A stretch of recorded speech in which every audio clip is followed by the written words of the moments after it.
host, Nick Jikomes, and today I'm speaking with Professor Kent Berridge. Dr. Berridge is a professor of psychology and neuroscience at the University of Michigan, and his lab studies questions related to, how pleasure is generated in the brain, what the neural bases of reward, wanting, and liking are, how the brain motivation systems work, how appetite is controlled, and what causes addiction. So we talked a lot about the brain and psychological states like liking something or wanting something. We talked about things like appetite and natural rewards. So how is the brain wired up to motivate an animal to seek out food? How is the hunger state of an animal able to modulate how much it likes or wants to get food? How does that relate to things like addiction and the circuitry that's involved in drug addiction, and how all those things sort of relate to each other within the brain? So if you're interested in addiction and addictive drugs, if you're interested in how the brain generates motivation and learns to assign value to things in the environment to satisfy the body's needs, whether it's hunger or thirst or any of the other basic instinctive drives that animals have, this will be a really interesting episode for you. As always, if you enjoy the content I'm producing on this podcast, please like, share, and subscribe. The simplest and easiest way to support the podcast is to sign up for my free weekly newsletter at mindandmatter.substack.com. On my Substack, you'll also get access to my long-form writing, which integrates a lot of the subjects I cover across different episodes of the podcast, and you'll receive updates and other interesting content related to the things that I talk about on the Mind and Matter podcast. And with that, here's my conversation with Dr. Kent Berridge.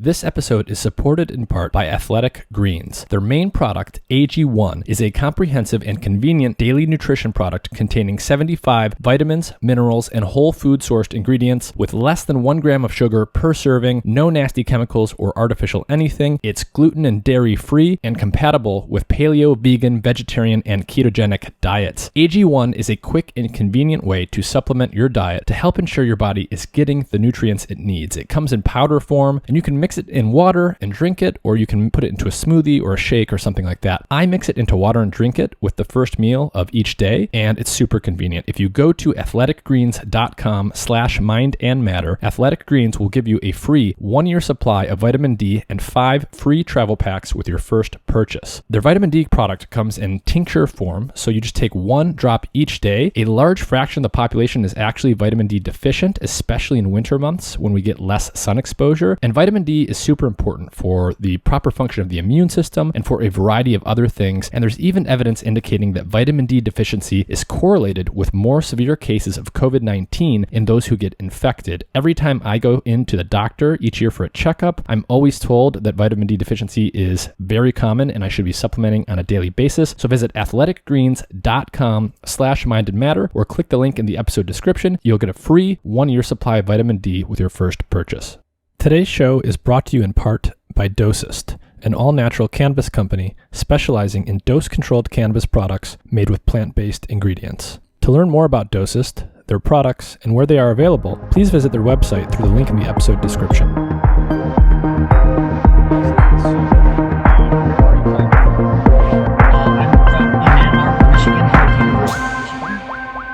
And what is your lab study and what are you known for? Well, we're really interested in understanding liking and wanting things of various kinds of rewards, natural foods and drinks and other natural rewards, but also drugs of abuse and social and cognitive rewards. We're interested in emotion in general and motivation in general, but liking and wanting are probably what we're best known for. And so, I think everyone has an intuitive notion of what it means to like and to want something. And these two things are intertwined. They go together, right? Typically, you like things that you want. So let's maybe paint a picture for people of what's going on in, say, a scenario where maybe I just ate a meal and it was a normal meal at a normal time of day or something. I'm satisfied, I'm full. And then for some reason, let's say I go 2 or 3 days without eating. So I get really hungry, I can't find food. And then I encounter that same meal again after a couple of days of not eating. Walk us through what's going on phenomenologically and in the brain a little bit in terms of, as my hunger builds and I'm searching for food and I finally find it and then I eat it that second time. How is that second experience different from the first experience? And what's really going on to account for the change in the 2 different meals that I eat? Well, when you're hungry, your brain's mesolimbic system is primed to respond to food cues all around you. So maybe walking down the street and the smell of food hits you, and now you really would like to eat, and maybe you'd like to eat that particular food that you just smelled. These food cues sort of tempt us when we're in states of hunger. And if we taste it, we'll like it. We want and like it. I have to admit, when I started in the field, I thought liking and wanting were basically just two words for the same process. We had to change our mind along the way. If you taste of food, just one little taste of food, it can prime even more appetite. So you may have this cocktail peanut phenomenon where you eat one to be polite, but now you'd kind of like another peanut. That can prime you. But as you go on and eat more and start to trigger post-ingestive satiety cues, then the pleasure can decline a little bit over the course of a meal. And if you're really stuffing yourself at a major feast, you may at the end just not want to see another piece of food. So you can absolutely change both how you like and want the food based on your state. Now go for a couple more days and it may start to appeal again. So it primes you again. And so when I eat that second meal after I'm really hungry, it'll probably taste different. It'll be the same, basic flavor profile, but I'll like it even more because I'm really hungry the second time I encounter it compared to the first time. So what's actually happening in the brain, and why is this happening that the tastes are going to be more pleasurable or be more pronounced in how I feel them? Well, it's a phenomenon that was recognized by Aristotle, so it goes way back thousands of years. But a modern term for it is alliesthesia. This was coined by Michel Cabannac, a French neuroscientist and psychiatrist working in Lyon originally around 1970. And he sort of pioneered the scientific study of pleasure and changes in pleasure that were induced by changes in physiological state. So the pleasure of food can absolutely vary depending on your hunger and satiety and familiarity. The pleasure of temperatures, on a hot day, you might enjoy a cold swim, a cool pool, but on a cold winter day here in Michigan, you'd probably prefer a hot shower. This changes in the pleasantness of thermal temperature sensation happen too, and lots of pleasurable sensations can be modulated by physiological state. This is alliesthesia. It's a word that means change in sensation, although it's really just a change in the pleasure of the sensation. Other parts of the sensation stay the same and stable. And so you mentioned that there apparently is this difference between liking and wanting something. So even though these two things go together often, they're not the same thing. So what are maybe some examples where an organism wants something it doesn't like or likes something it doesn't want? Right. Well, to kind of recapitulate, I originally did think that liking and wanting were the same. And in neuroscience, especially rising as a theme in the 1980s, was originally the notion that pleasure in the brain was mediated by brain dopamine systems, mesolimbic dopamine systems. And it's still sort of synonymous and famous for pleasure and rewards even today. The notion that it was specifically the pleasure of rewards, this was an idea championed by Roy Wise, who was then in Montreal at Concordia University. And he had many clever experiments where he would mildly impair dopamine function in rats, usually, with a drug that blocks dopamine receptors, neuroleptic or antipsychotic drugs that block D2 type dopamine receptors. And he would just give a mild to moderate dose of this. If you give a strong dose, you suppress all behavior and motivation. But if you give a mild dose, what he found was that the rats would pursue initially the rewards of all kinds just as much as they ordinarily would. So if they'd learned to run in a maze for food, they'd run eagerly for food the first time. If they were working for, say, brain stimulation rewards, electrode rewards in the lateral hypothalamus that turn on dopamine systems, if the rat presses a lever, they would do that originally with enthusiasm too. But if you let them keep doing this and experiencing the rewards under the dopamine blocking drug effects, what he found was a gradual diminishment. So they started to cease to persist. They would just sort of give it up. And this looked a lot like what would happen if you had just turned off the reward midway while they were working. If you had turned it off, they'd gradually extinguish. It's called extinguish because they're not getting the reward anymore. They'd extinguish their working for those rewards and their consumption. And he thought the pimozide, these neuroleptic drugs that block dopamine, were doing the same thing, causing this extinction mimicry, he called it. And the best way to explain it, he proposed, was it was like extinguishing, like removing the reward. Basically, it was removing the pleasure of the reward. And they were finding that even now they were still getting the food or they're still getting the electrode. It was no longer pleasant, so they gradually abandoned it. This was the dopamine pleasure hypothesis based upon these dopamine, what he called anhedonia experiments, where the drugs seemed to drain away the pleasure of all these rewards.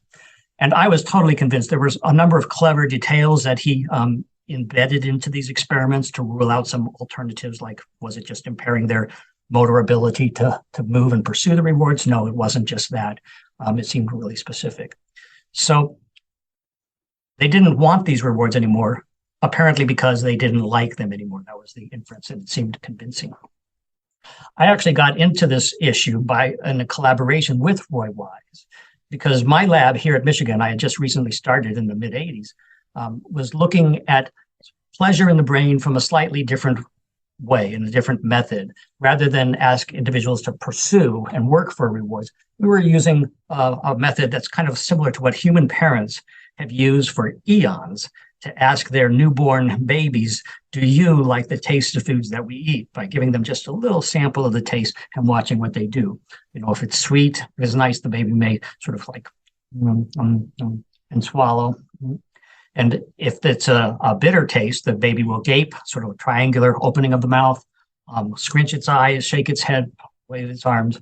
And this is a difference between liking and disliking. Well, we were doing this with rats and looking at brain mechanisms that might change liking and disliking, because it turns out that rats, which are omnivores, they like sweet and fatty foods just like we do, and they don't like bitter foods. They have some of these same facial expressions if you infuse a taste solution into their mouths. Roy Wise called me in the mid-'80s and said, why don't we collaborate? And he sent a graduate student from Montreal down here to Ann Arbor in Michigan. And we did a collaborative experiment where we gave his neuroleptic dopamine blocking drugs to rats just before we infused sugar solutions into their mouths. And we expected their liking reactions to go down. That would be anhedonia. And just one more little piece of evidence on the enormous pile of dopamine is pleasure evidence that Roy Wise had accumulated. That was my hope that we'd find that. We didn't find that. The drugs didn't change the facial expressions of liking at all. And I thought, well, we just maybe did the experiment wrong. It was my first experiment with dopamine blocking drugs. It was the graduate student's first experiment on these facial reactions, and maybe we just did something wrong along the way. So I repeated this experiment several times in my lab and used different dopamine blocking drugs. I always got the same result. It didn't change the liking reactions. And at that point, I thought, well, maybe drugs just aren't strong enough. We need to do something stronger to prove this dopamine pleasure hypothesis. So what I did was to collaborate with my colleague here at Michigan, Terry Robinson, who was looking very closely at brain dopamine systems. And he was looking especially at their role if he lesioned the brain dopamine system, a selective lesion that could eliminate brain dopamine but preserve every other neuron intact. These are called 6-hydroxydopamine lesions. 6-hydroxydopamine is a neurotoxin. If you do a microinjection of this neurotoxin into the medial forebrain bundle around the hypothalamus, where dopamine neurons are sending their axons up towards their targets, you can hit all of those dopamine neurons. And this toxin just kills the dopamine-containing neurons, leaves other neurons intact. We eliminated 98%, 99% of dopamine fibers going up to the nucleus accumbens and striatum with these neurotoxin injections. This creates a sort of severe Parkinson's disease-like state in the rats. They will never voluntarily eat. They'll never voluntarily drink. We can keep them in good health by giving them artificial meals and hydration the way you and I would be fed if we were in intensive care in the hospital. And we would do this. And then we could ask them, now, finally, is liking for sweetness gone? And the answer was no, it was absolutely normal. Their liking reactions to the sweetness. We asked, could they still learn new likes and dislikes? So we would take a new sweet taste that they had never tasted before, saccharin and polykos mixed together. It's kind of distinct from sugar, but the rats like it. We would pair that new sweet taste just 3 times with nausea induced by a lithium chloride injection. This creates a learned taste aversion in normal rats, and many people develop learned taste aversions for new tastes that are paired with nausea. It creates a disgust sense to that taste subsequently if the brain is processing correctly. And it did. In these rats who had virtually no dopamine, maybe just 1 to 2% of their natural dopamine remaining, they still had new normal likes, and they could learn new dislikes or new likes. It all seemed normal, despite their massive deficits of not reaching out and not eating voluntarily, not pursuing any reward at all. And we were left scratching our heads and saying, well, how can we explain this? We thought this was going to eliminate dopamine as pleasure, and these pleasure reactions are still the same. That's when we began to think, well, what if dopamine mediated the wanting for these liked rewards, but wasn't necessarily for the liking per se? What if the brain kind of separated these 2 sides of the same coin, these 2 words that we thought were the same psychological process? The brain might be telling us, no, they're actually different psychological processes. That was the beginning. There were many subsequent experiments that kind of probed it further. We would turn on dopamine and see, could we turn on wanting without turning on liking? The answer was yes, we could. In many cases, many ways. That was the beginnings of that hypothesis. I see. So the idea originally, and you still see this believed in popular science a lot these days, was pretty much dopamine equals pleasure. So whenever you taste something you like, or you get a drug that you like that makes you feel good, that's mediated by dopamine. What you're saying is they did these experiments back in the day. They were able to pharmacologically block dopamine in the brain, and animals seem to be less motivated to get things that they liked. The idea was that the liking part of it, the way the goodness that they feel presumably is lower. But then you did these clever experiments where you can destroy all of the dopamine neurons, or nearly all of them. That destroys their motivation to go and find things they like. But then when you put something that they like the taste of right in their mouth, even though they're not motivated to go and get it themselves, they still respond behaviorally with the same way. They still seem to like the taste, even though they're not motivated to work with it. That's right. They still show all the same facial liking, lip smacking, licking their lips that they would if it was absolutely normal. And that was such a disappointment to me originally. It wasn't the result I wanted, but it was the result that the observations seemed to force upon us, at least as a possibility. And so, it's interesting. You said, rats and mice will have these facial expressions, and infant children will have them. And so does that mean that, some of the things that we experience in terms of what we like and what we don't like to taste are hardwired and innately specified? Well, I think they are. These are brain systems that evolved originally eons ago. Dopamine neurons and some of the basic circuitry has been argued to be almost 600 million years old by some neuroscientists who say that the same dopamine systems might be found even in arthropods like insects and crustaceans to some extent. Now, that's a controversial hypothesis, but it's very clear that in mammalian evolution, at least, these are very ancient brain systems.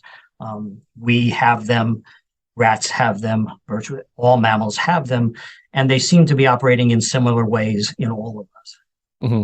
And it makes sense, like that we would naturally like something sweet that has sugar in it because of the way that our metabolism works, right? Those are going to signal things in the environment that have calories that we'll need. And so naturally it makes sense that the brain would, create a positive emotion, a feel-good emotion to motivate us to get those things, sort of the opposite with bitter things.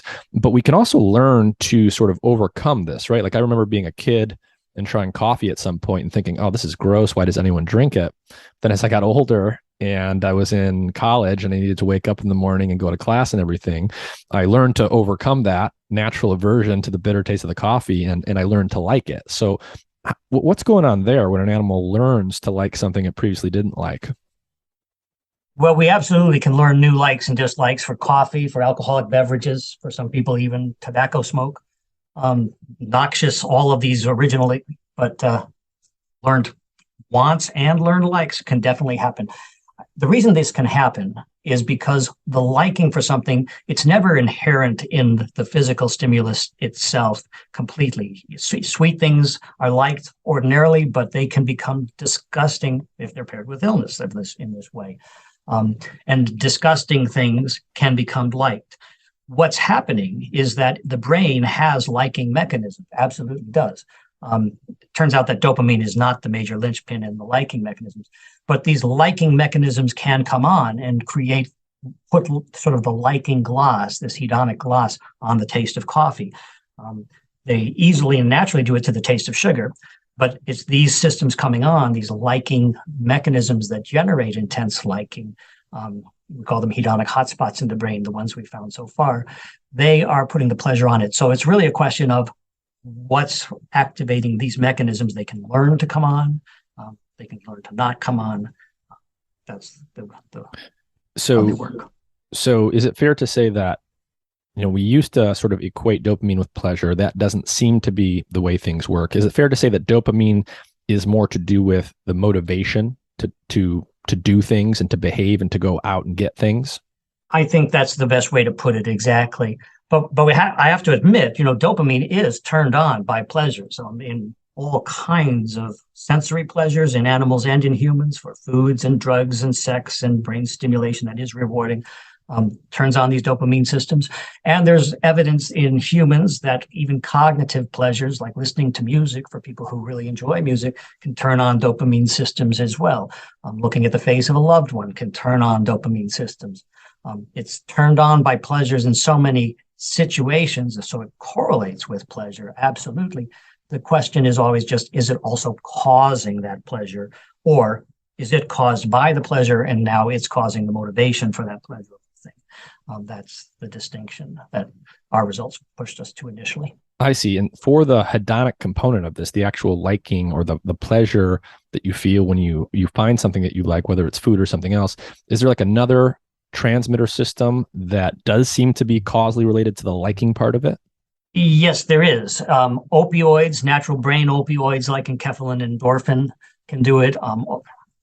Obviously, opiates and opioid drugs like heroin or fentanyl can do it. They activate mu-opioid receptors. And in particular locations in the brain, these mu-opioid receptors, if they're activated, can cause pleasure liking, can intensify the liking.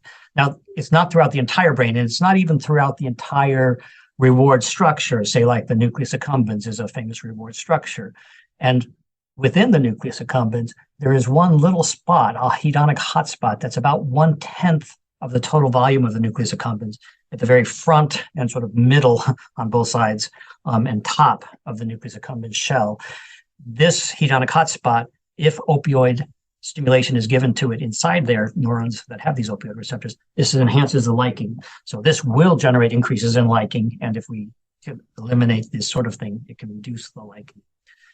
Other neurotransmitters too, like endocannabinoids in the same hedonic hotspot, the sort of brain version of marijuana, THC, neurotransmitters like anandamide, for example, can turn on liking in these same hedonic hotspots. There's a hedonic hotspot in the nucleus accumbens, about 1/10 of its total volume. In the orbital frontal cortex, that's a part of our cortex just above the eyes, there's another hedonic hotspot, just a small zone of it, about 10, 20% of that orbital frontal cortex. There's another in the insula cortex, the sort of tucked in on the sides of the brain, the back of the frontal lobe, but covered up by the temporal lobes. The insula has a hedonic hotspot. And there's a couple of depths sort of lower in the brain below the nucleus accumbens, like in a structure called the ventral pallidum, that's especially important for pleasure, and even one perhaps in the brain stem. So there's several of these hedonic hotspots, opioids, endocannabinoids, a couple of other neurotransmitters in them can turn on the liking. Dopamine never, ever does. If we move out of the hedonic hotspots, if we give opioid stimulation, say, to the 90% of the nucleus accumbens that isn't the hedonic hotspot, what that does is it turns on wanting for rewards, just like dopamine does, but it does not turn on the liking. So it's sort of a combination of opioids in the hotspot that intensify liking. The brain has kind of this restricted liking mechanisms, more massive wanting mechanisms. When liking does come on, say if we do stimulate a hedonic hotspot in the nucleus accumbens, it turns on the other hedonic hotspots, recruits them into co-activation. So they all come on sort of like a unanimous network. And if that happens, when that happens, that causes the intense liking. If we disrupt that unanimous activation, then liking isn't enhanced. So these are mechanisms that can give pleasure or take it away. Mm-hmm. And so I suppose, when we start talking about things like opioid receptors and other things, they are directly involved in the liking of things. They are distinct from, but sort of working with, in a sense, the dopamine system that underlies the motivational side of this. So how do we start to think about addiction here? It would make sense that something like an opioid would be very pleasurable and euphoric, given what you just told us. So, what's going on in the brain as you try something like an opioid or an addictive drug that you like, and then you proceed to a compulsive state where you are constantly motivated to take this, even if the effects start to wear off in terms of how it feels. Right. Well, opioids indeed are very pleasant drugs, and that's, of course, why people take them. Now, not everyone who takes them becomes compulsively addicted to these drugs. So there's a distinction between drug use and drug addiction. It turns out that relatively a minority of people who are taking, say, cocaine or heroin will become compulsively addicted, somewhere between 10% to 30%, depending on the drug and how it's taken.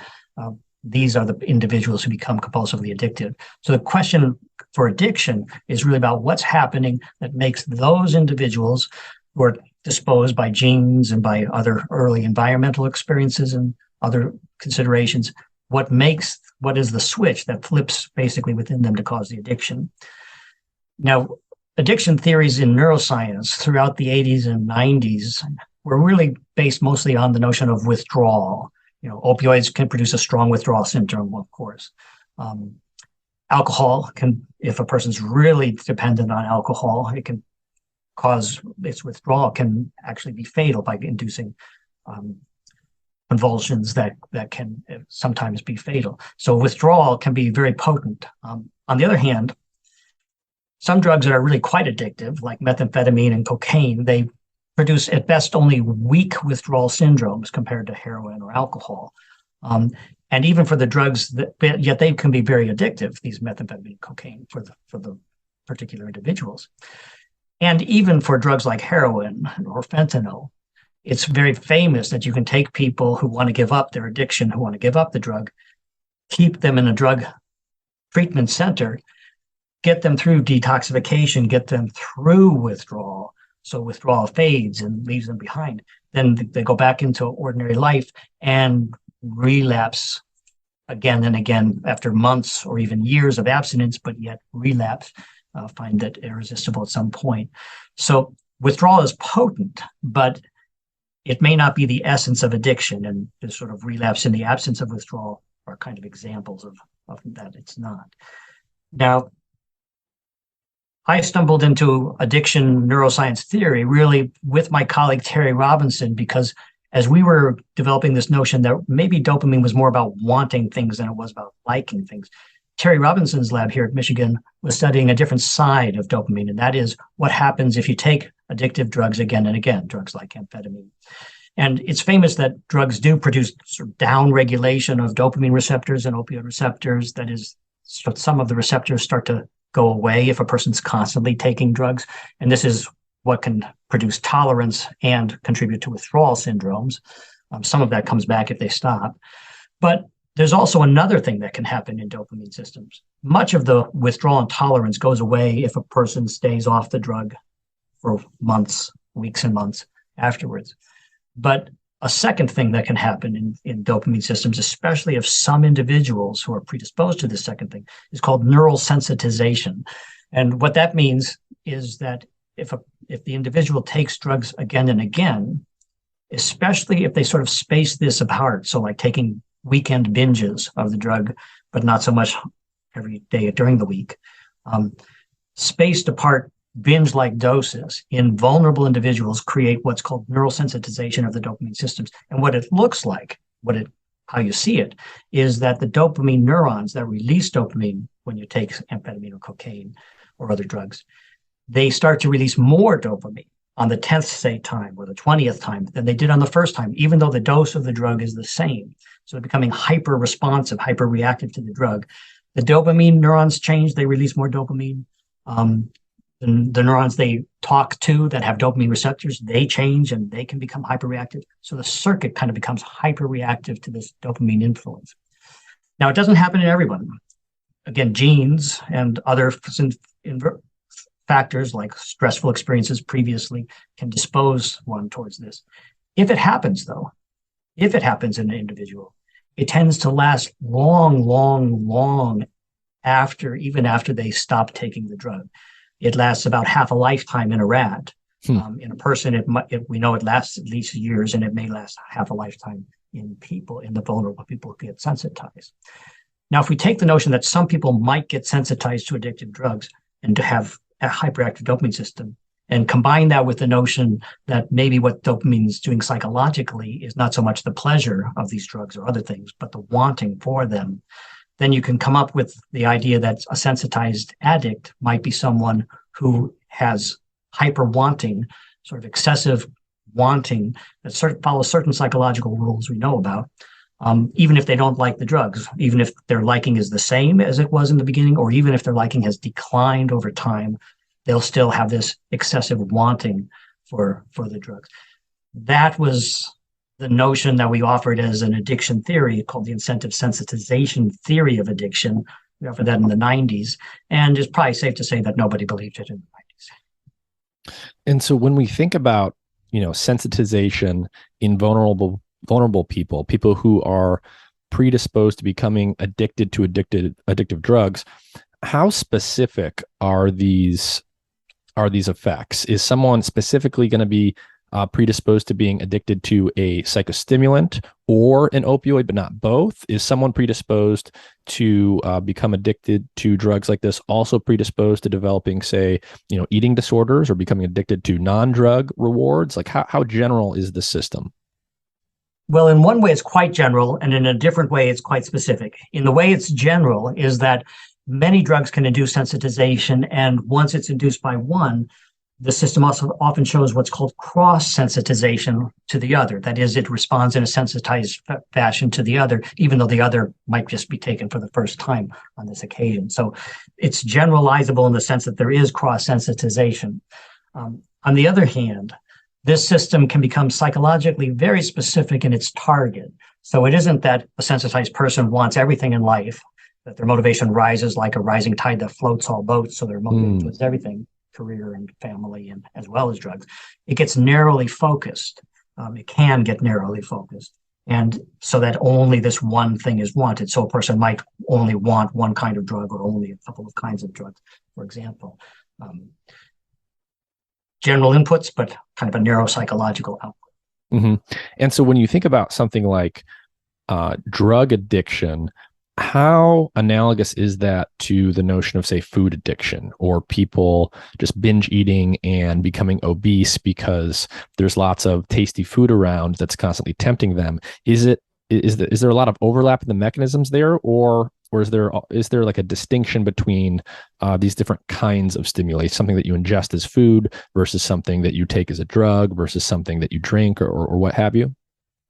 Well, potentially, I think there is quite a room for overlap, at least for some individuals, definitely overlap. If you had asked me 15 years ago, I wouldn't have said that. But what's happened in the last 15 years are two kinds of things. One is neuroimaging evidence on food addiction and gambling addiction and such that suggests the same brain mesolimbic systems are involved and becoming hyperreactive in these individuals, say in a gambling addict. So it's drug cues that activate the system, but not say food, whereas in a binge eater who might have what could be legitimately called food addiction, it activates the food cues, but not to money cues. So again, this hyper wanting of these particular things. That's one kind of evidence that leads to the notion there might really be overlap. The second kind of evidence is something that happened beginning in the mid 2000s, early 2000s, which was the invention of a new medication for Parkinson's disease. That was a wonderful godsend. It was the invention of what are called direct agonist medications for Parkinson's. The old medication for Parkinson's was L-Dopa. And what L-Dopa, if a person takes it, does, what it makes neurons in the brain generate natural dopamine, more natural dopamine. Even some neurons that aren't making any dopamine now, if we take a dose of L-Dopa, they'll start to make dopamine. So the brain gets kind of a flood of natural dopamine from any neurons that can still make it. That was a replacement therapy for Parkinson's. The new medications, the direct agonist medications, they're really more like fake dopamine. They don't need natural dopamine. They can themselves, these molecules, activate dopamine receptors, but not all dopamine receptors. They activate what are called specifically D2 and D3 types of dopamine system receptors. There's 5 different types altogether, and these are 2 of those 5 different types, D2 and D3. And if a person takes these direct agonist medications that activates those receptors, it helps them a lot too with the Parkinson's symptoms. So it's a godsend. But in another sense, it's a diabolical medical experiment, because in about anywhere from 15% up to, say, 45%, depending on the study you read, of patients who are taking these direct agonist medications, they start to develop compulsive motivations that they never had before. So they may develop compulsive gambling or compulsive shopping or compulsive pursuit of sex and pornography. In some cases, compulsive binge eating. In other cases, compulsive overconsumption of their medication. So they go to multiple neurologists and get multiple prescriptions for these dopamine agonist drugs, and they overconsume the drugs. In some cases, compulsive hobbies like building up something in the garage, but at 3 a.m. in the morning and you can't quite stop. And if a person shows one of these compulsions, they're quite reasonably likely to show a second and a third. So it's like a little family of behavioral addictions can jump up in the same person while they're taking these dopamine stimulating medications that they never had before. And fortunately for most people, if you stop taking the medication, or if you at least turn down the dose, the compulsions go away. Not for everyone, but usually. So it's really the dopamine stimulation. The fact that this can happen says, first, that dopamine stimulation, giving this artificial dopamine stimulation to vulnerable individuals, can create addictions. That it isn't that the people incredibly enjoy these things that they're doing. They don't, but they do incredibly want to do that and find it compulsive to do it.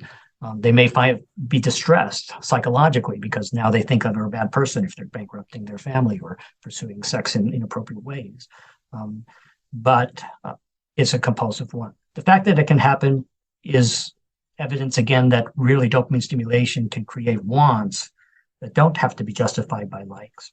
The second thing it tells us is that there is an overlap between some of these different compulsions, because you produce compulsive gambling, perhaps, and compulsive shopping or binge eating in the same individual. That says there's an overlap. Mm-hmm. And this makes me think about something like OCD, where you have an obsessive compulsive disorder. Is that, I would guess that's mediated by some kind of increase in what the dopamine system is doing. Is that the case? Well, it's a good question. And there's definitely evidence, neuroimaging evidence, that OCD involves sort of changed activation in striatum, neostriatum, and nucleus accumbens, these same dopamine targets, these same brain structures that receive dopamine, suggesting that there could be an overlap there. I wonder about this question myself in terms of whether excessive incentive salience, excessive dopamine wanting is involved in a compulsion.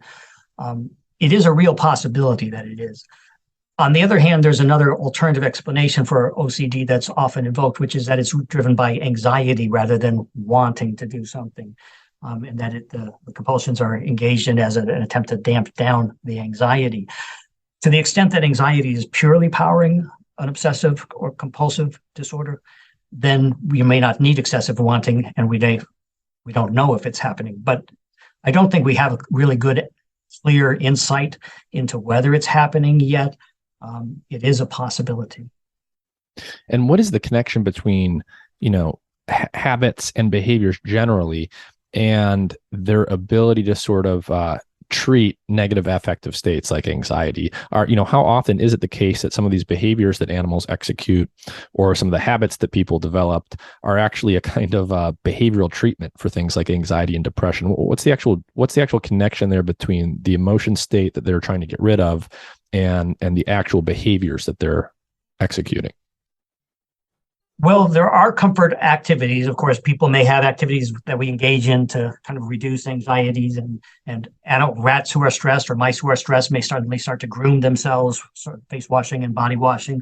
And it's thought that's sort of a stress-induced kind of potentially activity that helps them to come down in arousal as they're doing it. On the other hand, most habits, the performance of them per se, are not very powerfully reducing anxiety or even reducing it at all. There are habit theories of addiction in neuroscience today, and going back in psychology to the 1930s, there are habit theories of addiction. But generally, they don't invoke reduction of anxiety. They invoke a different kind of process from that. And so, it's very intuitive and easy to think about things like addiction in terms of going out and getting more of something. You go out and get more of a drug, or you go out and you eat more of the food that you like the taste of. But then there's also things like eating disorders where people, effectively seem to become addicted to not eating or depriving themselves of something. And so, if you think about something like anorexia, for example, do we know what's going on there to get you to this weird place where you really seem to want to deprive yourself of something that you would ordinarily naturally be motivated to go and get? Well, I don't think we can claim that we know what's going on there. This is a topic of study, and we would love to know what's going on there. I would say, it's an open empirical question to whether these kinds of psychological processes play a role. And I don't actually study anorexia nervosa, and I don't have human patient studies at all, so I'm not in the position to collect the evidence. But other people are. And there have been some suggestions that it might be not only a sort of not diswanting of food, but actually kind of an excessive motivational salience attributed to foods. I've been told by psychiatrists who work with patients with anorexia nervosa that patients may become really fascinated and interested in food, just not wanting to eat it. And also attached to other kinds of motivational salience processes, such as perception of their own body in a slightly fearful way, that can involve a different sort of process, still involving brain dopamine systems in a fearful way, but sort of distorted body perception and distorted motivational significance of body perception. So, when we think about, so earlier we talked about how, the brain, it does have this innate capacity to like things in general. There's systems that mediate the liking of things and motivational systems that mediate our general ability to want to go out and work for those things. But there's also a lot of this specificity, as you said, in terms of, specific cues in the environment being specifically motivated by our given physiological state, say. So not only do we get hungry in general, but we can become very hungry and motivated to go get something that is salty as opposed to sweet, or vice versa. So how do some of these like homeostatic systems in the brain that are tracking, what's in deficit and what we need more of to run our body, how do they interact with the parts of the brain that we've been discussing, the dopamine motivational system and these sort of hedonic systems? They're very closely wired together. A lot of homeostatic systems in the brain, systems of hunger and thirst and sex and aggression and other systems, are sort of associated often with hypothalamic function, particular nuclei and particular neuron types in the hypothalamus. The rest of the brain circuitry is involved too, but the hypothalamus is sort of a hub for homeostatic motivations, is thought. And there's heavy interaction and heavy projections in going back and forth between the hypothalamus and the mesolimbic dopamine system. The hypothalamus sends neurons projections to the ventral tegmentum, which is where dopamine neurons originate in the midbrain, ventral tegmentum and substantia nigra. Those dopamine neurons project up to nucleus accumbens and striatum. The nucleus accumbens sends projections back to the hypothalamus, and there's other projections converging from the reward system on hypothalamus too. So there's sort of massive interaction. And what this allows is for homeostatic states, physiological states, to cause alliesthesia, changes in pleasure, but also to cause what might be called incentive alliesthesia or motivational alliesthesia, which is to change the temptation power of particular cues for, say, food versus drinks versus other kinds of rewards, so that some become much more attractive at certain moments than others, modulated by these physiological inputs. And in terms of in terms of the overlap between some of these things, how is it that the brain is able to achieve this sort of level of specificity? So if you're specifically deprived of say salt in your diet or some type of nutrient in your diet, somehow the brain is tracking that rather than just a general calorie deficit. And then it's motivating you to go and find something that will speak to that specific deficit. How do some of these hedonic and homeostatic systems link up with the sensory systems and the cognitive systems in the brain that are going to that are going to have the information about, what we've learned in our environment signals something and what we should go out and be paying attention to and these sorts of things? Yeah, well, that's an excellent question. And there are particular psychological rules that this system follows.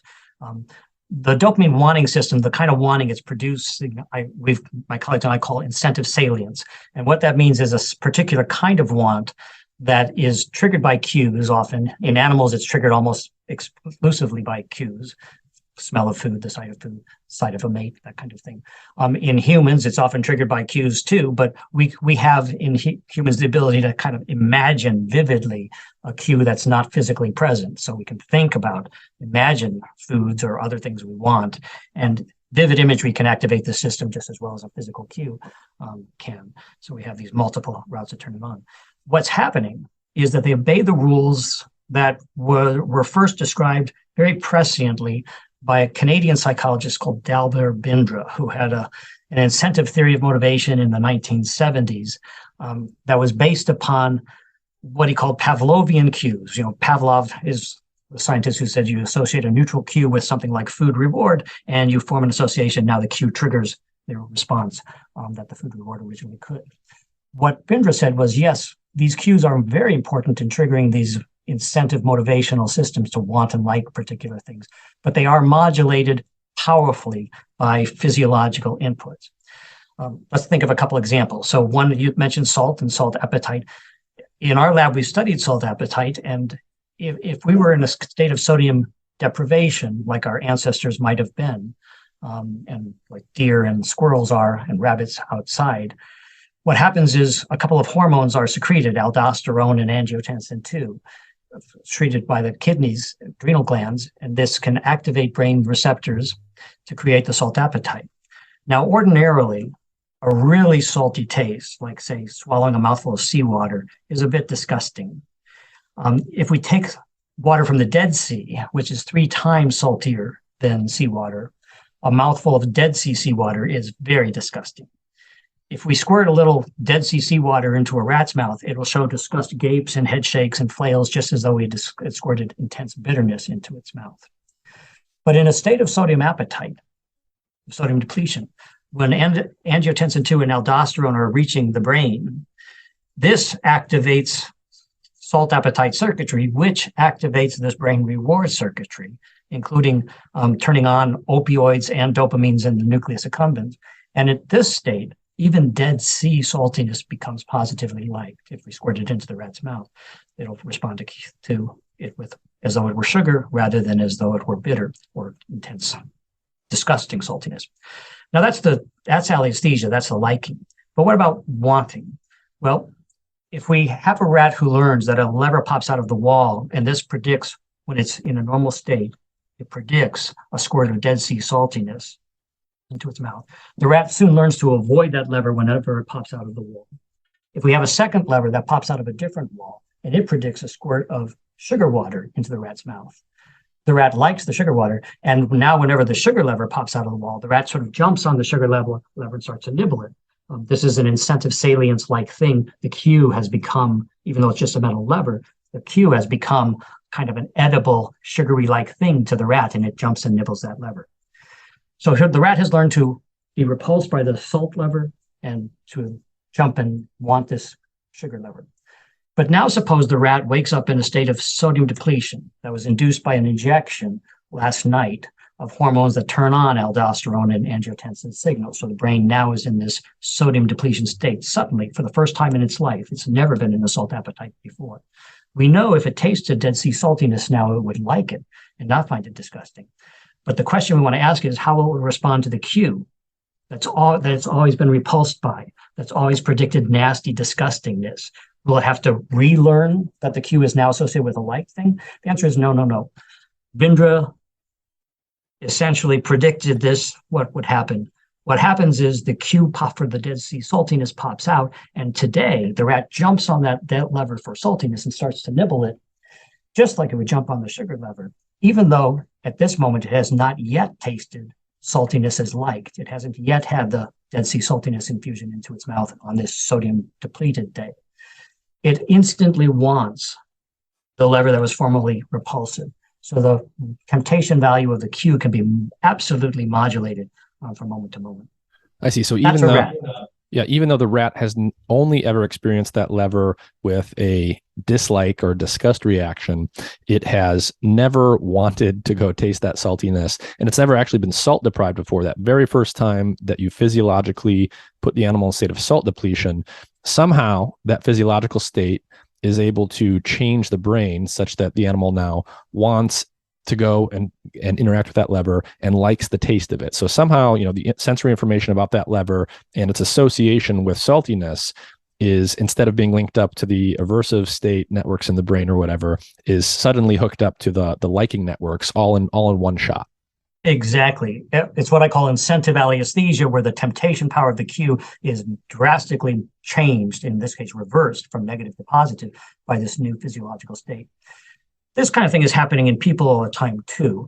So thinking of binge eating and neural things that connect our homeostatic hunger satiety circuits to this reward circuitry. One example that I find kind of powerful and neat is a neuroimaging study that was done at Cambridge University in England by a team who were studying people who are born congenitally lacking leptin. They lack the gene to make leptin.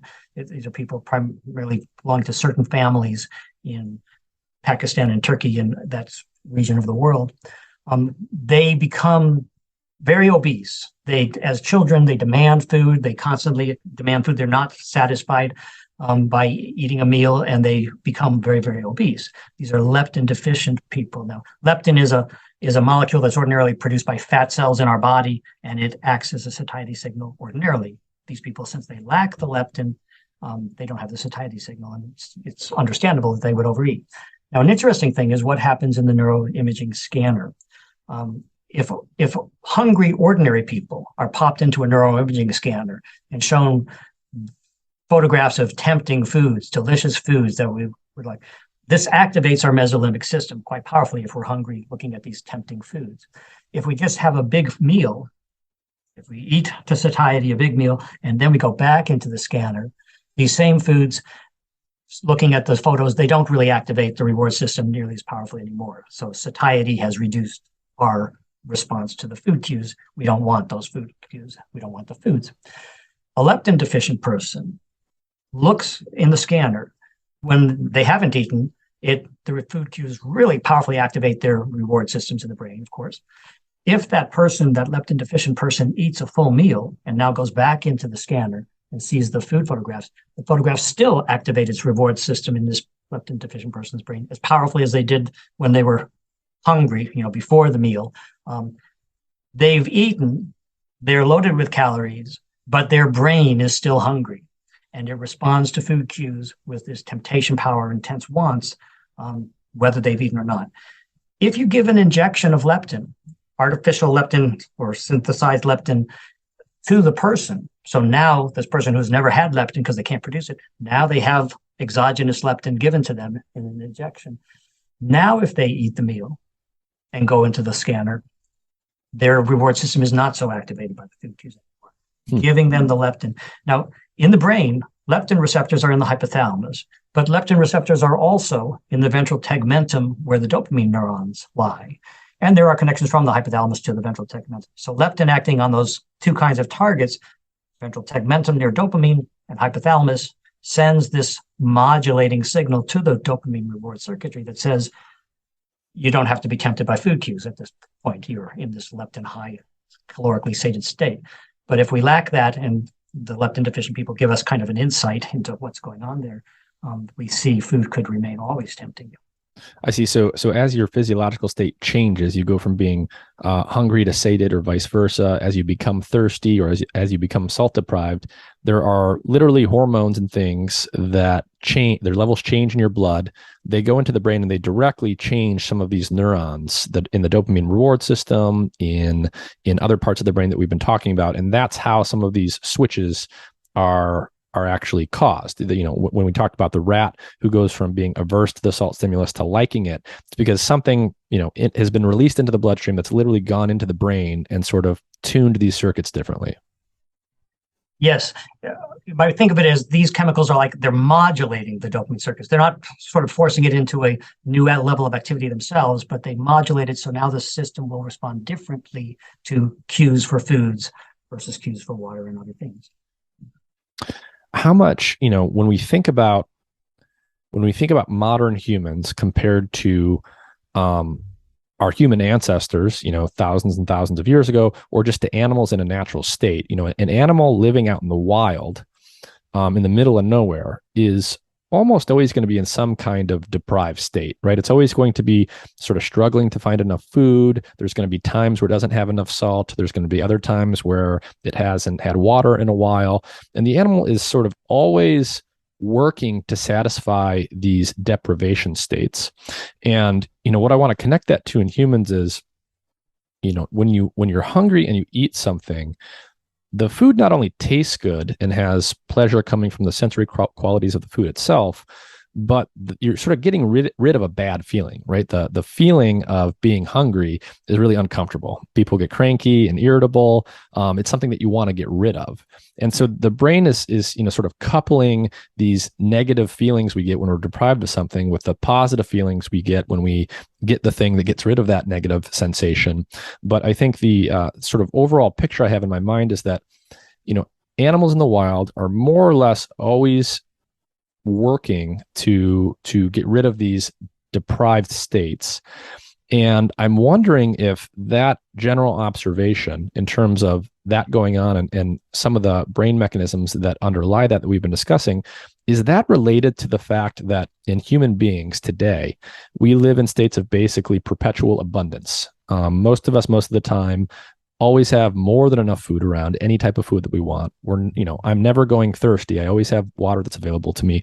All of these physiological systems are never really in that deprived state that they would have been out in the wild, so to speak. And we've got, a rise in many neuropsychiatric conditions like depression. Do you think there's a connection between some of the trends in the rise of these psychiatric conditions in humans and the fact that we're living in a state of perpetual abundance? Well, I think the evolutionary mismatch idea that you described, that we evolved in situations of scarcity and that has changed, that sort of wired the brain to respond as though we're always in systems of scarcity, even when we're not, and lead us to overeat and overconsume. I think that's a real plausible hypothesis and very widely held. How it relates to clinical depression, I'm really not qualified to say. But what I can say something about is how it relates to the nasty feelings of hunger and nasty feelings of other deprivations that you mentioned. Nasty feelings of hunger and nasty feelings of thirst and other nasty feelings, they were thought to be the driving force in motivation for psychology and neuroscience from the 1930s through the 1960s and 70s. Really, it was aversive drives, hunger, thirst. Sex can even be thought of as a kind of aversive drive, or aggression levels that make one irritable and able to respond to provocations with aggression as an aversive drive. And it was thought that drive reduction, that is reducing these aversive states, was the essence of motivation.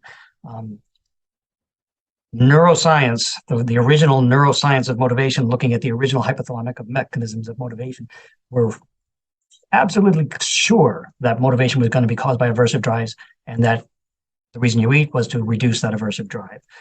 There was even a wonderful quote by Neil Miller, who was a famous neuroscientist at the time. He was recording from neurons in the hypothalamus, and he thought they would fire a lot when we were hungry. And he thought if we ate a meal, it would reduce the firing of these hunger neurons. So they would be an aversive feeling of hunger when we're hungry, and eating food would lower them. And around the same time, it was being discovered that some electrodes in the hypothalamus were very rewarding. A rat would work to turn on thousands of times, and humans that were being implanted around the same time in some psychiatric wards would work to turn on these electrodes hundreds of times. And Neil Miller was sure that what must be happening, other electrodes were aversive in the hypothalamus. You would not want them turned on. Rats would avoid turning them on, different electrodes. Neil Miller was sure that the nasty electrodes, the ones that rats would not want to turn on and that a person would never stimulate, were neurons that were activating things like the aversive hunger drive. And he was sure that neurons that reward electrodes that individuals work to turn on, these were probably turning on neurons that were very different, that maybe satiety neurons that could reduce the aversive drives. That's why they would be rewarding, why a person would work for them. So basically, he thought if he could record from the neuron that was avoided, that would be the hunger neuron, and he would see that neuron go down during food. What turned out, though, very quickly, was that this was entirely opposite to the truth.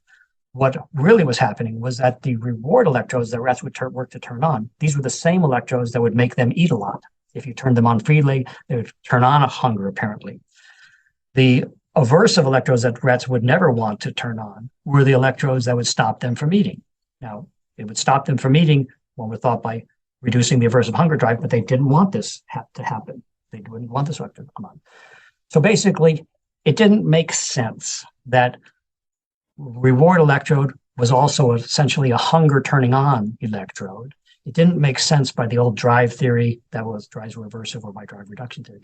This was the beginning that led to people like Dalbert Bindra, that Canadian psychologist who had the Pavlovian incentive theory, who began to suggest, well, maybe motivation systems in the brain aren't wired around reducing these drives, these aversive drives so much. Maybe they're wired more towards the rewards themselves out in the world and the cues that are associated with these rewards turned on. And what has happened in the subsequent decades between 1970s and now is that it's just become very clear that, yes, although hunger is aversive, severe hunger is aversive, and many other severe states are aversive, that's not the essence of their motivating properties for food. The brain is really, the hunger is modulating the reward system's response to food cues and such. This is what's really driving eating, much more than the aversive senses of hunger themselves. The debate still goes on a little bit in neuroscience, but I'd say 90% of the evidence is very clear that it's incentive systems and not drive reduction systems that are motivating eating and other natural pursuits.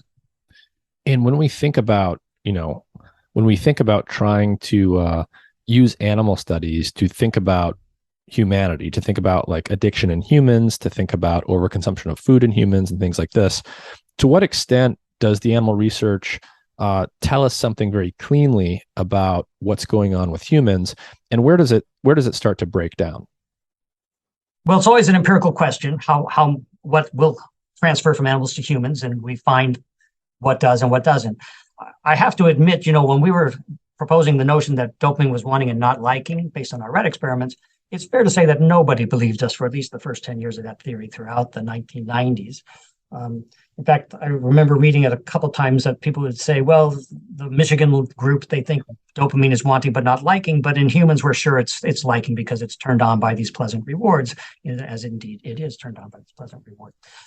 It wasn't really until the early 2000s that studies in humans began to be done. I'll give you an example. Marco Layton, a psychologist and neuroscientist up in McGill University in Montreal, would give people cocaine, pleasant drug. In the hospital, he could give them cocaine. And simultaneously to giving them the cocaine, which turns on dopamine systems and which they rate as pleasant, and when they take some cocaine, they find that they want to now take more cocaine. That's the thing about cocaine. It primes the appetite for cocaine, and so the person can want more at the same time that they're enjoying this first dose of cocaine.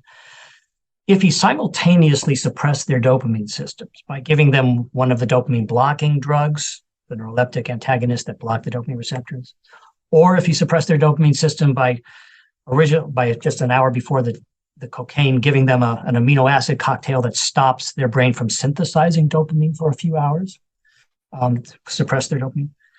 Then he gave them the cocaine in this dopamine suppressed state. What happened was they would rate that they liked the cocaine absolutely normally, even in the dopamine suppressed state. The dopamine suppression didn't change their liking for cocaine, but it did suppress their ratings of wanting to take more cocaine. So if they didn't have the dopamine suppression, they'd take the dose and they'd like it and they'd want to take more very keenly.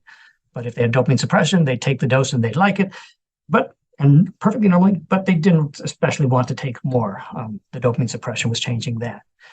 That kind of evidence, together with evidence that Parkinson's patients who were not taking medication, so they had low dopamine, it was thought that they had anhedonia, that they didn't find things pleasant. But if you actually asked them to rate the pleasures of things like their favorite ice cream, they gave you absolutely normal pleasure liking ratings, even though they didn't really value the ice cream or anything else at that moment.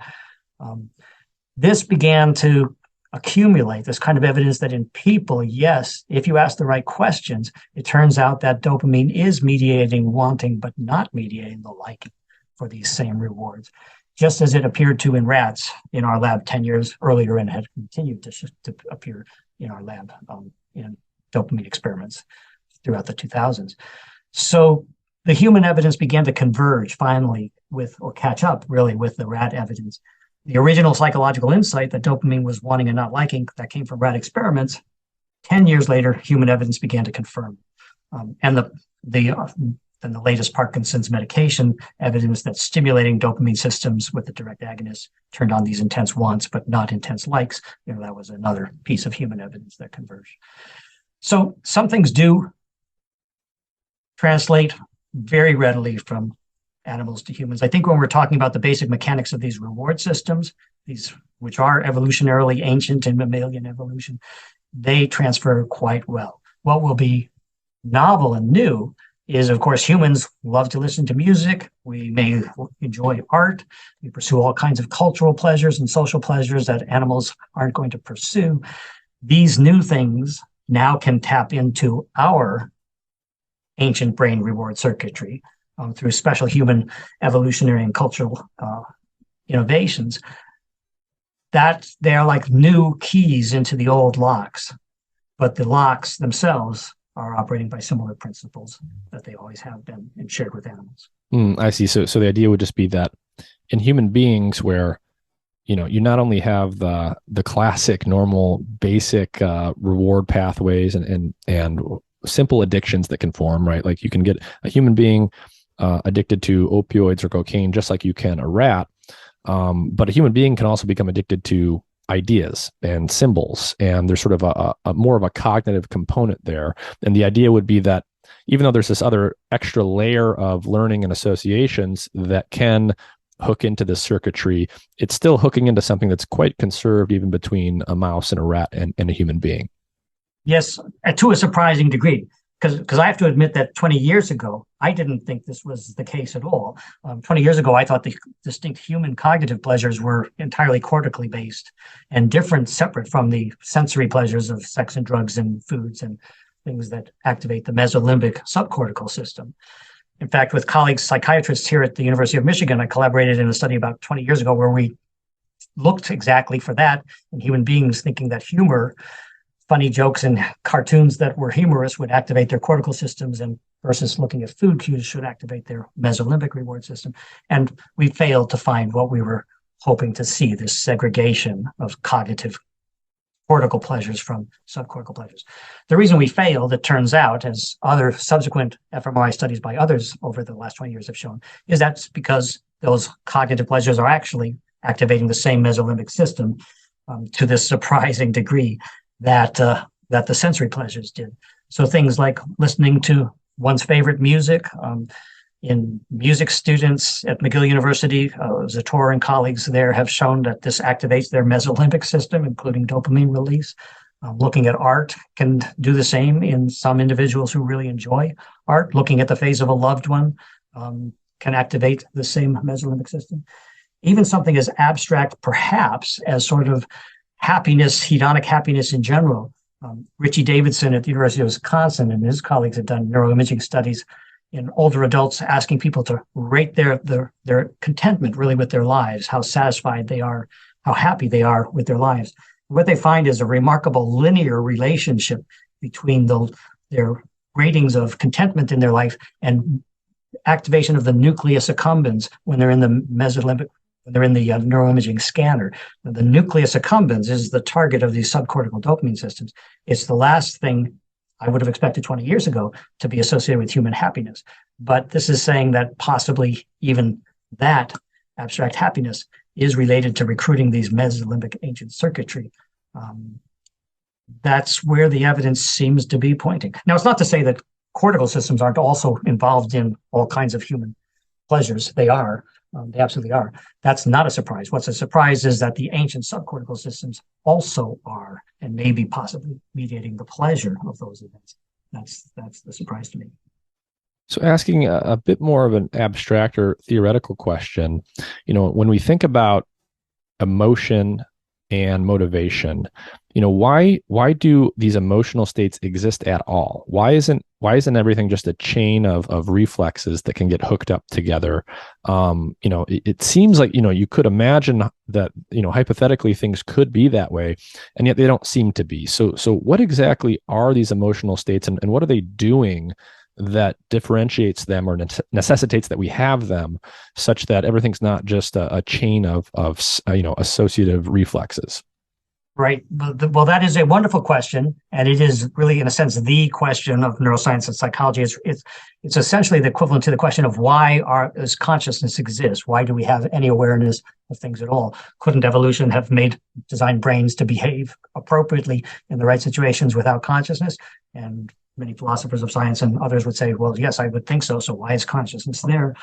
We don't have a good answer to this question.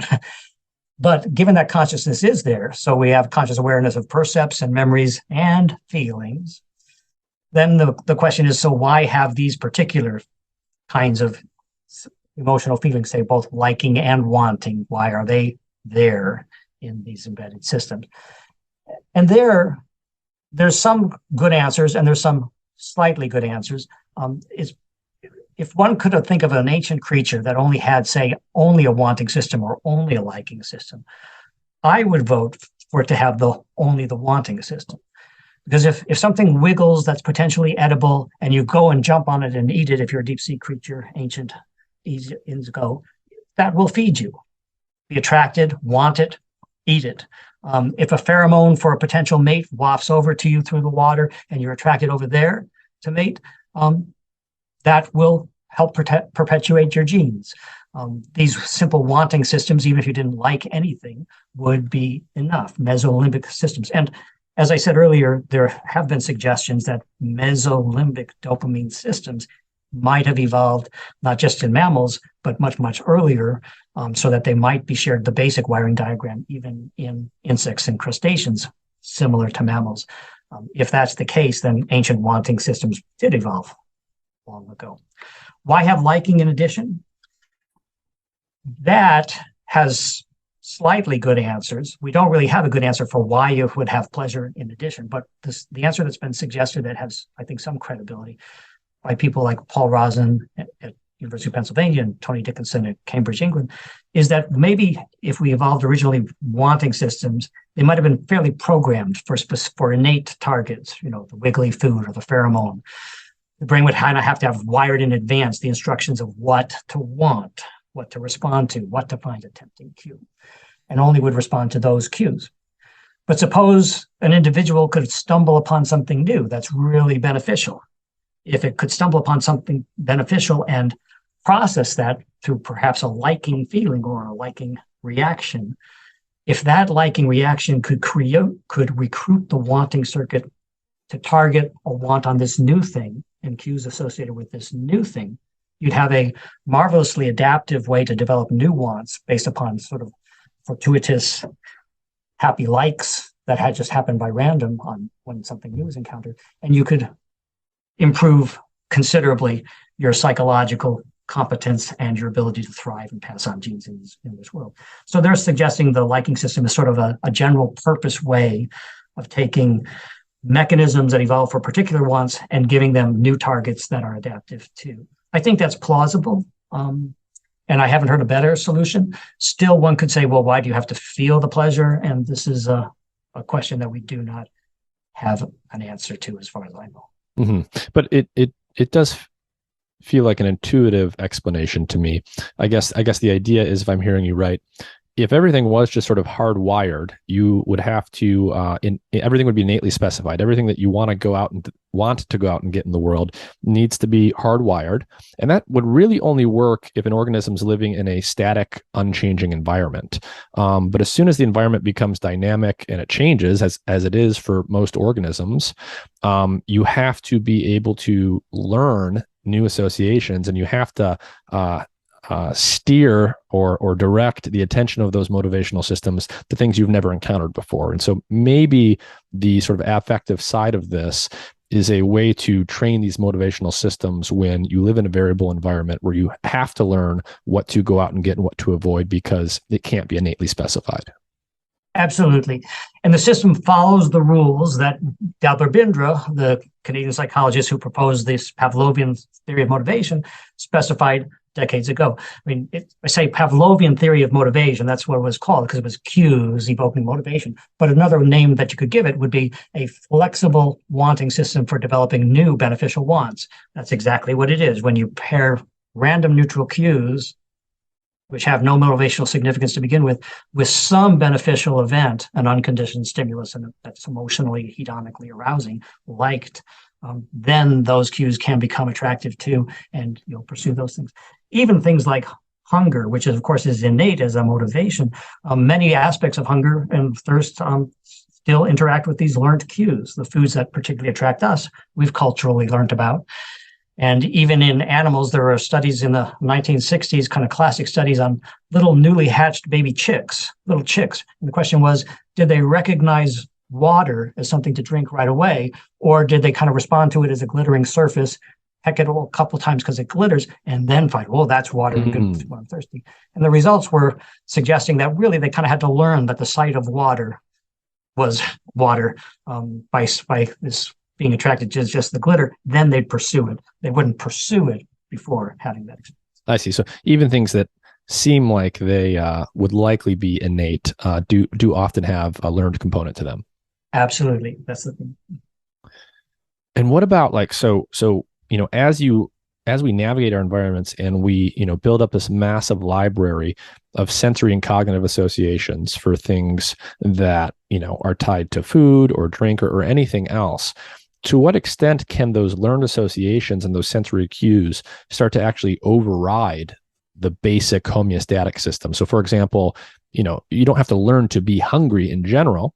That's sort of baked right into the system, but you learn that all of the different cues in your environment, all the different signs for restaurants and commercials on TV and all this stuff is associated with food. To what extent can those learned associations and those sensory representations actually become a stronger driving force than the homeostatic part of this? Well, they powerfully can. And it kind of goes back to the evolutionary mismatch theory that you described earlier, the notion that we evolved in environments of scarcity, but now we're in an environment of abundance, and we've carried brain and psychological traits for the scarce environment to this. It is, but it is that now we are surrounded by luscious foods virtually all the time or within minutes, and you would walk out the door, and they're delicious foods, far more attractive than our ancestors evolved with. So we may not be particularly hungry physiologically, yet they are attractive, and we might feel peckish and be willing to eat just another one or another one, even though we have high satiety actually physiologically within us. It's not just foods, of course, but many things we have this ability to be tempted by cues for which we have no need for the actual underlying word. Our brains are organized to be incentive temptation machines, and they evolved to do it very adaptively, but we are such powerful incentive temptation machines that we can be triggered into addictions, we can be triggered into eating and obesity, and to a number of slightly maladaptive pursuits. What are some of the things that you guys are working on in the lab right now? Well, we're always interested in the mechanisms of liking and wanting. So we're still researching these hedonic hotspots and how they produce pleasure liking. We're using brain optogenetic techniques to turn them on now rather than just the drug microinjections. But what's most interesting, perhaps, that we're looking at now is looking at the wanting system and seeing how powerful it is to produce even maladaptive wants. And the example that we have came as kind of a surprise to me, lots of surprises in my career, is wanting what hurts, the induction of wanting what hurts. Now, this is kind of meant to be a prototype of addictive motivation as the incentive sensitization theory views addiction, which remember is that an addicted individual, if they're hyperreactive in their dopamine system to drugs and drug cues, they could want it excessively, even if they don't like it. What that is to say is that liking can be detached from wanting. If it can truly become detached from wanting, is it possible then to actually come to want even what would hurt you? In addiction neuroscience today, in many animal studies in addiction neuroscience, one criteria that's often used as a test of is an animal like a rat addicted to a drug is whether it will be willing to incur an aversive, say, electric foot shock in order to get the drug. If it is, then it's willing to pay that price of pain in order to get the drug. That's a kind of a measure of addiction. So pain is always thought of as the repulsive thing. But it is possible, what we're finding is we're using optogenetic stimulation of the central nucleus of the amygdala. The amygdala is kind of famous as a sort of learning motivation interface. It's perhaps most famous for learned fears, but it also participates in learned desires. And the reason we're in the amygdala is because it helps to learn and focus the motivation on the particular thing. So we're trying to get the addictive-like quality where a motivation becomes very intense, very focused, and detached from liking. If we pair stimulation of the central nucleus of the amygdala, which is a striatal-like part of the amygdala, like the nucleus accumbens, it has some neurobiological and psychological features similar to the nucleus accumbens. One of the psychological features is little neural stimulations in the central nucleus of amygdala can generate intense motivations, including intense wants. If we pair the laser stimulation of neurons in the amygdala with something nice, like, say, a sugar pellet in a rat who's choosing between sugar and cocaine, this rat will become a sugar addict who pursues only the sugar and ignores intravenous cocaine. If we pair this amygdala activation in a different rat with cocaine but not sugar, that rat will become a cocaine addict and ignore the opportunity to earn sugar. Normal rats in this situation do choose both, about 50-50, get some cocaine, get some sugar, get some more cocaine, some more sugar. Why not? They're both freely available. But we can create the addict by this pairing. Now, if we take in a third rat the same amygdala pairing, but now we pair it with something nasty, potentially nasty, which is an electrified shock rod that sticks out of the wall of the chamber just a few inches, just a little metal poking rod that sticks out of the chamber. It's immobile. The rat does not have to touch it ever. The chamber is large enough you can entirely avoid it. But most rats, out of curiosity, will touch even if they have no amygdala stimulation. They'll touch once. What is this? Maybe twice. They'll get electric shock. Then they'll stay back. They'll stay as far away from that rod as possible, and they'll start to kick sand that's in the chamber. They'll kick it towards the rod. It's called defensive burying. It's an anti-predator behavior that rodents will show to things like scorpions or snakes, kicking sand at them to drive them away sometimes, and they'll bury the rod. But if we take a rat who has the central nucleus of the amygdala stimulation and we pair it whenever the rat gets within a centimeter of this rod and touches the rod, what happens is the rod gets a shock and jumps back. It comes back and gets a second shock and jumps back. It comes and gets really interested in the rod and hovers over it eagerly and sniffs it and gets a shock perhaps on its nose and jumps back, comes right back to the rod and is just fascinated by this rod. And we'll get a shock after shock after shock.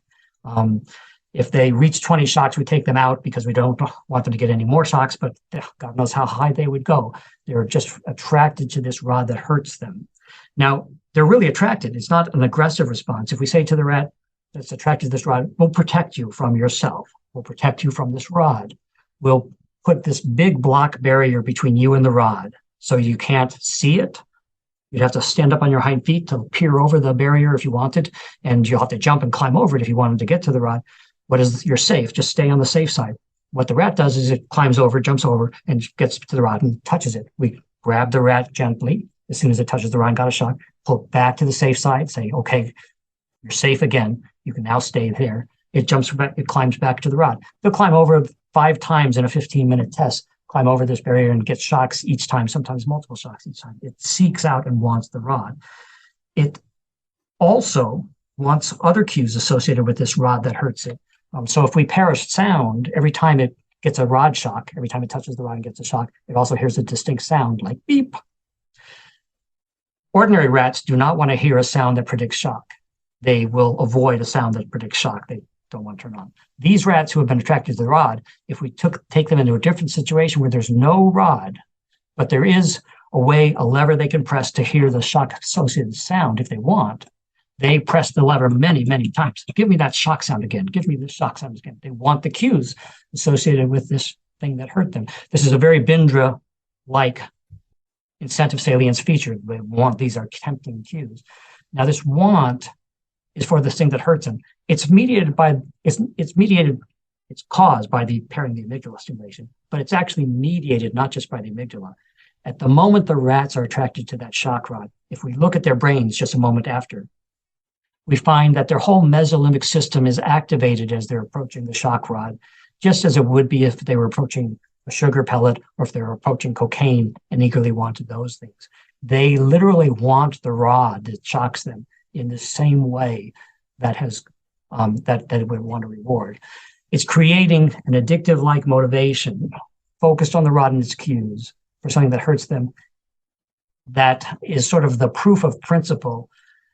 It's almost stronger than I would have believed myself before we saw this, that wanting can detach so completely from liking that it can even cause one to want what hurts one. If it can happen for a shock rod, it can happen for addictive drugs and other addictive situations that aren't nearly as aversive as a shock rod. Yeah, and I suppose that would have a lot of implications for things that we could tie this to in human beings, that, under normal circumstances, normal ecological conditions, you're almost always going to have the wanting tied to liking in the sort of normal, intuitive way that we all experience these things attached to each other. But in these artificial conditions, or you can imagine if someone is just in a very unfortunate or unlikely natural condition, you can in fact have the wanting tied to something aversive, something that literally hurts you. And then you continue doing that over and over again, pretty much just like you would if you were compulsively addicted to something like cocaine. I totally agree.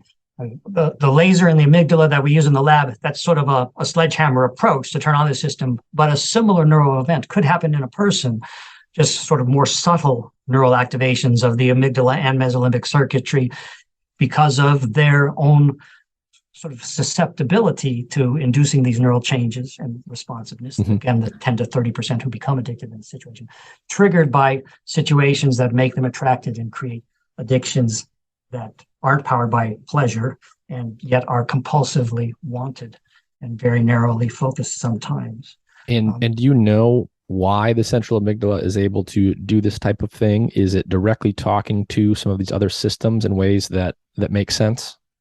Well, what we know is that the central nucleus of the amygdala is sort of a learning motivation interface. It does learn about things that are happening in the world, and it makes them motivationally significant and powerful, whether it's a fear or in this case a desire. And it can focus the motivation, whereas if we did a dopamine manipulation, we might change motivation more broadly or just change pre-existing motivation. With the amygdala stimulation, we can create the new motivation. We can control what its target is, cocaine or sugar pellet or shock rod. We can narrowly focus the motivation on it. So, and it's all doing it by sort of recruiting the dopamine. So you might think of, in a sense, the amygdala is here acting like a lens for the illumination that the dopamine system generates. If the dopamine system is a lamp that's generating motivational light, the amygdala can focus that light narrowly, like a flashlight narrow beam, on a pinpoint target, and create it wanting for just that one thing. That's why we're looking at those interactions. Given that you study all of this stuff, wanting, liking, how all of this stuff works, Has this influenced how you like go about your own life in terms of how you sort of train your own brain to do things effectively? Well, it gives a little bit of an insight. I don't think it's changed my life, but it may add a little bit of insight. And knowing some of the rules by which the system operates can sometimes be handy. So for example, one rule by which the system operates is that often it's primed by the last taste or the last drink of something. And if you'd really rather not overconsume, but you have this urge at the moment at the end of the meal or while you're in a drinking session to continue, if you can pause for 15 minutes or so, often these urges will decline. They are sustained, they are built up by an interaction of the system interacting with the cues and with the reward. And they can pause. So turning away from the table is a way. I think there was a French philosopher who wrote, if you want to maintain a reasonable body weight and not become obese, you want to step away from the table while you're still just a little hungry. If you do that, although it's painful at that moment because you're still a little hungry, you'd like to continue, you may find 15 minutes later that you're not hungry, actually, after all, and the urge has gone away. The system has rules of that sort. Are there any final thoughts or things you want to reiterate based on everything that we discussed? Well, no, I would just say that in my own personal experience and career, it's really been surprise after surprise after surprise. And sometimes that involved the loss of my favorite hypotheses. Like I really did want dopamine to be pleasure liking when we started out.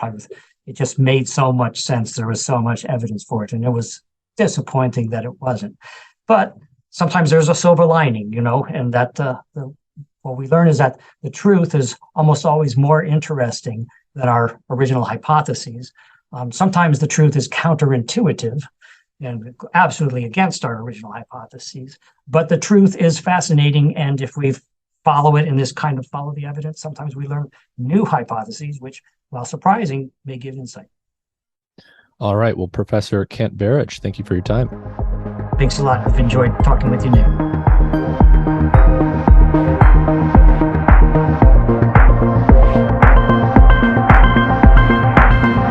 This episode is supported in part by the Amino Company. They specialize in making science-backed amino acid products that you can mix into any drink. Their products contain a mixture of essential amino acids, the building blocks of proteins in the body, as well as other nutrients including minerals like iron and electrolytes like potassium. Your body is constantly repairing damage, and your muscles and tissues need the right mix of amino acids and nutrients to do this effectively. One thing I like about Amino Co. is they actually conduct clinical trials to determine what their products really do. They have a variety of formulations engineered for different purposes, and my personal favorite is one called Heal, which has been shown to be 3 times more efficient at triggering muscle growth and repair than other protein sources. It helps maintain healthy inflammation levels and preserve muscle mass during periods of inactivity. I mix this product into the water bottle I bring to the gym and consume it before, during, and after my workouts, and I have felt a noticeable difference in my performance during those workouts and my recovery times from soreness and fatigue afterwards. Their products are keto-friendly, soy-free, vegetarian or vegan, gluten-free, and non-GMO, so they are compatible